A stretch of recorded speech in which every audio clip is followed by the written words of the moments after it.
A spring day out. Learn English on a nature adventure. Hello, everyone, and welcome back to the Bright English podcast. I'm Anna. And I'm Mark. Welcome, welcome. It is so nice to have you here with us today. How are you, Anna? I am wonderful, Mark. Do you know why? Tell me, why are you so happy today? Because spring is finally here. The sun is shining, the birds are singing, and the flowers are starting to bloom. I love this time of year. Me too. After a long, cold winter, spring feels like a gift. Everything is green again. The air smells fresh. It makes me want to go outside and do something fun. And that is exactly what we are talking about today. Today's topic is spring outings, going outside to enjoy nature in the spring. This is a great topic, and it is also perfect for learning some new English words. We will teach you some useful vocabulary about nature, outdoor activities, and spring weather. So if you are listening while taking a walk or sitting in a park, this episode is made for you. And before we start, a quick reminder. If you enjoy learning English with us, please follow this podcast and share it with a friend. It really helps us a lot. Okay, let's go outside. Let's go. So, Mark, what is a spring outing exactly? Good question. A spring outing is when you go outside to enjoy nature during the spring season. It can be a picnic in the park, a walk in the forest, a bike ride along a river, or even just sitting on a bench and reading a book in the sunshine. I love that. It does not have to be a big adventure. It can be very simple. Exactly. The important thing is that you leave your house, breathe some fresh air, and enjoy the beautiful weather. In many countries, spring outings are very popular. In China, for example, there is a tradition called spring outing, where people go to the countryside to enjoy the new green grass and flowers. That sounds lovely. In Europe, many families have picnics in the park when the weather gets warmer. In Germany, people love to go hiking in the spring. And in the UK, people enjoy walking through gardens and looking at all the flowers in bloom. So no matter where you are, spring is the perfect time to go outside. Now, let's learn some words that you might need for your spring outing. Let's start with some spring vocabulary. Mark, what words do you think of when you hear the word spring?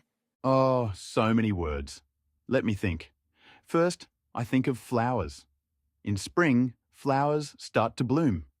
Bloom means to open up and show their beautiful colors. That's a lovely word. Bloom. The cherry trees are blooming. The roses are starting to bloom. Next, I think of blossom. Blossom is similar to bloom, but we often use it for trees. For example, cherry blossom, apple blossom. The trees are covered in pink and white blossoms. Beautiful. What else? Sunshine. After a dark winter, the sunshine feels so warm and wonderful. And we have longer days in spring, so there is more daylight. Yes. I also think of the word breeze. A breeze is a gentle, soft wind. It feels nice on your face when you're walking outside. Oh, I love a spring breeze. Not too hot, not too cold. Just perfect. And one more important spring word, pollen. Pollen is the yellow powder that comes from flowers. It floats in the air. Some people are allergic to pollen. We call this hay fever. Oh yes, hay fever. My nose gets red and I sneeze a lot in spring. Achoo. Poor Mark. But even with hay fever, spring is still wonderful. It is. Let me also add a few more words. Mud. That is the soft, wet earth you see after rain. Be careful where you step. Puddle. A small pool of water on the ground after it rains.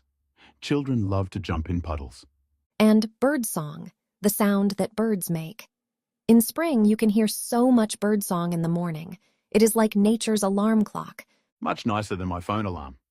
Now let's talk about one of the best spring activities, a picnic. Mark, do you like picnics? I love picnics. There is something magical about eating food outside, sitting on a blanket, feeling the grass under your hands. So what do you need for a good picnic? First, you need a picnic blanket. That is the large cloth you put on the grass to sit on. Some people use a mat or a large towel. Good. What about food? Picnic food should be easy to carry and easy to eat with your hands. Things like sandwiches, fruit, cheese, crackers, and small cakes are perfect. I always bring a thermos of tea. A thermos is a special bottle that keeps your drink hot or cold for a long time. That is a great idea. On a cool spring day, a warm cup of tea is perfect. And don't forget water. You should always bring water. What about a basket? Yes, a picnic basket is very classic. You put all your food and drinks inside. It looks very charming, like something from a movie. Now, here is a useful phrase for our listeners. When you invite someone to a picnic, you can say, "Would you like to go for a picnic this weekend?" Or, "Let's have a picnic in the park." And if someone invites you, you can say, "That sounds lovely. What should I bring?" Or, "I'd love to. I'll bring some fruit and drinks." Perfect. See how easy it is? Just a blanket, some food, and good company. That is all you need. Another wonderful spring activity is going for a nature walk. A nature walk is when you walk through a park, a forest, or the countryside, and you pay attention to the plants, animals, and sounds around you. It is like a slow, relaxing walk where you stop to look at things. You notice the flowers, the trees, the insects, the clouds. I went for a nature walk last weekend. It was so peaceful. I saw butterflies, tiny wildflowers, and even a little rabbit. A rabbit? That is so cute. Did it run away? Yes, very fast. But I saw it for a few seconds. It made my day. Nature walks are also great for learning English, by the way. Really? How? Well, you can try to name everything you see in English. That is an oak tree. That is a daisy. I can hear a woodpecker. It is like a vocabulary exercise, but outside in the fresh air. That is a brilliant idea. Listeners, next time you go for a walk, try to describe what you see in English. Even if you are alone, say the words out loud. I see a blue sky. I feel a warm breeze. I hear birds singing. It is a wonderful way to practice. And if you don't know a word, write it down and look it up later. Here are some useful phrases for a nature walk. Let's go for a walk. The trail is beautiful today. A trail, by the way, is a path through nature, like a small road in the forest. Look at that bird over there. Can you hear the stream? A stream is a small, narrow river. And if you get tired, you can say, "Let's take a break and sit down for a minute." Or, "I need to catch my breath." That means you need to rest because you are breathing hard. All very useful phrases. Besides picnics and nature walks, what other fun things can you do in spring? So many things. Let me give you a list. Number 1, fly a kite. Spring is often windy, so it is the perfect time to fly a kite. A kite is a light toy made of paper or cloth that flies in the wind on a long string. I love kites. They are so colorful in the sky. Number 2, Number 2, ride a bicycle. Spring weather is perfect for cycling. Not too hot, not too cold. You can ride through a park or along a path by the river. Number 3, visit a garden. Many parks and botanical gardens have special flower displays in spring. You can see tulips, daffodils, and all kinds of beautiful flowers. Number 4, have a barbecue. In many countries, spring is the start of barbecue season. You cook food outside on a grill, burgers, sausages, vegetables. The smell is amazing. And number 5, take photos. Spring is one of the most beautiful seasons for photography. The light is soft, the colors are bright, and there is so much life everywhere. That is true. My phone is always full of flower photos in spring. One more, gardening. Spring is the time to plant flowers and vegetables. Even if you only have a small balcony, you can grow herbs or tomatoes in a pot. Gardening is very relaxing, and at the end, you have something beautiful to look at or something delicious to eat. Now, Mark, I want to teach our listeners a few English idioms about spring. Are you ready? I love idioms. Let's hear them. Idiom number 1, spring into action. This means to suddenly start doing something with energy. For example, when the boss arrived, everyone sprang into action. I like that one. I need to spring into action more often in the morning. Idiom number 2, a spring in your step. This means you are walking in a happy, energetic way. For example, She had a spring in her step after getting the good news. That is a nice image. You can almost see the person bouncing a little when they walk. Idiom number 3. April showers bring May flowers. This means that difficult times or challenges can lead to good results later. The rain in April helps the flowers grow in May. I really like that one. It is a good reminder that even bad days can lead to something beautiful. And one more. Full of the joys of spring. This means you are very happy and cheerful. She was full of the joys of spring when she walked into the office. Listeners, try to use one of these idioms this week. Maybe you can say to a friend, "You have a spring in your step today." They will be impressed by your English. Yes, idioms make your English sound more natural and more interesting. Before we finish, let's do a little practice together. Great idea. Listeners, I am going to describe a scene.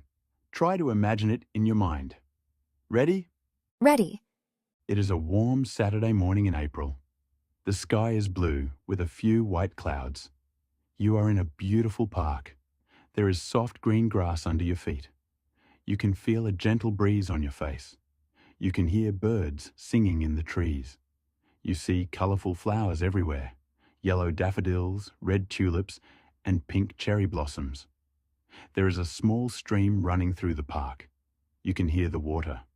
You sit down on a bench, open your bag, and take out a sandwich and a thermos of tea. You take a deep breath and smile. This is a perfect spring day. That was beautiful, Anna. I could almost feel the breeze.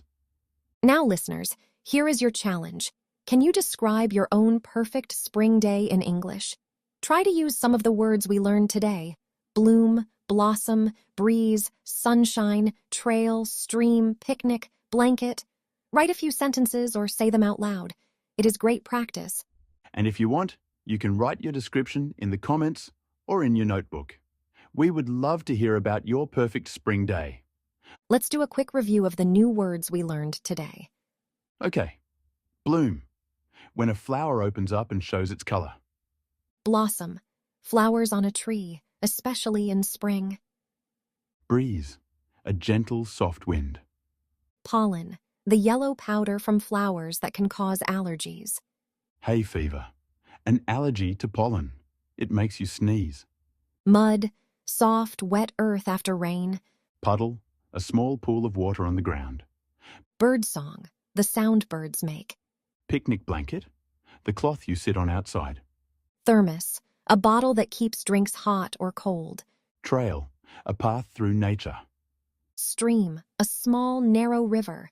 Kite. A toy that flies in the wind on a string. Perfect. Those are wonderful words for spring. Well, Anna, this was such a lovely episode. I feel like I want to go outside right now. Me too. I think after we finish recording, I am going to take a walk in the park. Save me a spot on the picnic blanket. Of course.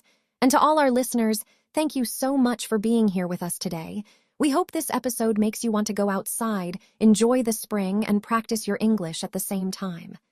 If you enjoyed this episode, please follow the Bright English podcast and share it with a friend who is learning English.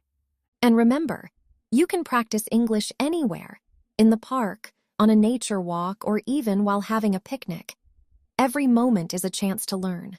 Until next time, enjoy the spring sunshine. Take a deep breath of fresh air and keep learning. Bye for now, everyone. Bye-bye. See you in the next episode.